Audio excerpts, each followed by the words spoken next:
Friends, ఈ mystery 1997లో మొదలైంది. America military కోసం సముద్రం అడుగున శబ్దాలను రికార్డ్ చేసి హైడ్రోఫోన్స్ దక్షిణ పసిఫిక్ సముద్రం నుండి ఒక వింతైన శబ్దాన్ని పసిగట్టాయి. అది అచ్చం ఏదో భారీ జీవి అరిచినట్లుగా ఉంది. శాస్త్రవేత్తలు ఆ శబ్దాన్ని విశ్లేషించినప్పుడు షాక్ అయ్యారు.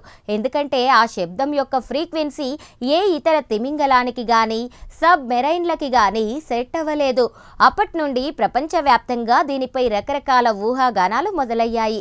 చాలామంది ఏమనుకున్నారంటే సముద్రం అడుగున ఇంకా మనిషి కంటికి చిక్కని భారీ రాక్షస జీవులున్నాయని, ఆ శబ్దం వాటిదేనని నమ్మారు.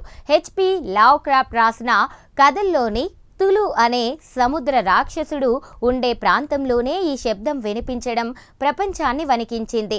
ఒకవేళ అది జీవైతే దాని పొడవు సుమారు 250 అడుగుల పైనే ఉండాలి. అంటే ఒక పెద్ద బిల్డింగ్ అంత పరిమాణం. కానీ అంత పెద్ద జీవి సముద్రంలో ఉంటే మనం ఎందుకు చూడలేకపోతున్నాం? మరసలు నిజమేంటి? తాజా పరిశోధనల్లో శాస్త్రవేత్తలు ఆ శబ్దం వెనుక ఉన్న మిస్టరీని ఛేదించారు. అది ఏదో ఒక జీవి అరుపు కాదు. అది ఐస్ క్వేక్, అంటే అంటార్కిటికాలో భారీ మంచు పలకలు విడిపోయి సముద్రంలో పడినప్పుడు వచ్చే భారీ పేలుడు శబ్దం. గాలిలో కంటే నీటిలో శబ్దం చాలా వేగంగా ప్రయాణిస్తుంది.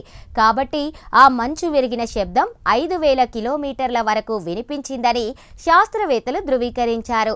కానీ ఇప్పటికీ కొందరు దీనిపై అనుమానం వ్యక్తం చేస్తూనే ఉన్నారు. ఆ శబ్దంలో ఉన్న వింతైన పిచ్ మంచు కరిగితే వచ్చే శబ్దంలాగా లేదని వాదిస్తున్నారు.